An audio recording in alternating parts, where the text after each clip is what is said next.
It's hard to believe, but the greatest multisport athlete of all time might be Mario. There's seemingly nothing he can't play at an elite level.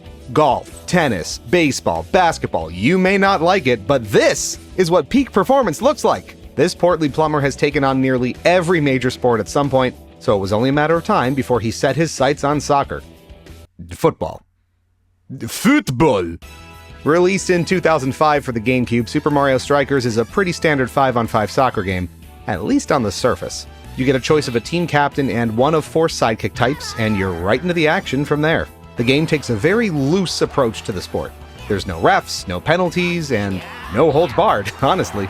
In addition to sliding into opponents to steal the ball away, you can straight up body check them and even knock them into an electric fence that surrounds the pitch. It's a much more violent and aggressive vibe than you'd usually see from a Mario game, and the Strikers series has always stood out among the franchise's endless spin-offs for that reason. You'll get items along the way as you make strong shots on goal or when you get tackled without possession of the ball.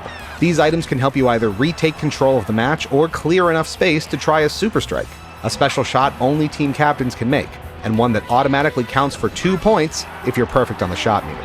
Trying it comes with risk, however, including being still and vulnerable for a while. Plus, goalies can throw the ball back and take out your captain for a bit if you really mess it up. On top of all this, Bowser can interrupt the game and cause chaos from time to time.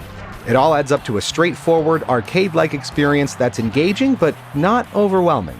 Brisk pacing and quick but skippable presentation elements like scoring animations and replays keep matches moving at a steady clip. And since aggression is so encouraged, both offense and defense are pretty fun to play. The game shines brightest when you get friends involved though, as up to 4-player multiplayer support really brings things to life, emphasizing the simple but tactical gameplay nicely. There's a pretty dedicated casual and competitive community around the game because of this. When playing by yourself though, the fun factor definitely drops off. Single-player offerings are limited to one-off matches and increasingly lengthy tournaments, but not much more. There is a second round of more challenging Super Cups that give out cheats as prizes for winning, and you can customize the types of items that get used in normal matches, so it's not like there's nothing to do. But you can understand why some players would want more, especially since there's no real variety to speak of.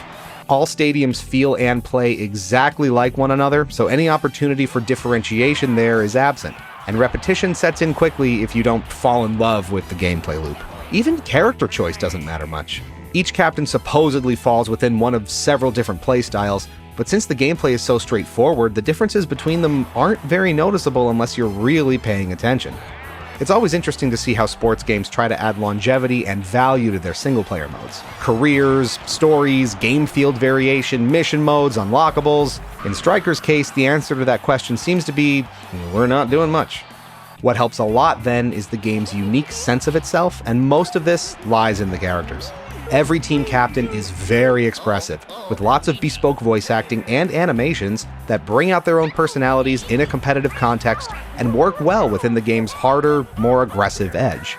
The rest of the presentation, though, doesn't fare as well. Stadiums are visually distinct from one another, but honestly pretty generic, and music is additive at best, unmemorable aside from possibly the menu theme, which slaps, and the just got real adrenaline hit that is the sudden death cue.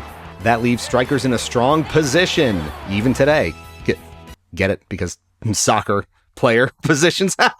Its gameplay delivers streamlined, reliably entertaining arcade sports action. The only real question is how long you'll find it entertaining for. It knows what it wants to be, and it executes on its core ideas well. It just needed more to reach that next level. Something its follow-up would absolutely deliver on, but that's a story for another day. So when you put it all together, Super Mario Strikers gets 3.5 Gloobies out of 5, which might be a little generous, but hey, it's really fun. Strong fundamentals can't fully make up for a lack of content or variety, but its personality and polish certainly help. Thanks so much for watching. Stay fresh, cheese bags. We'll catch you back here real soon.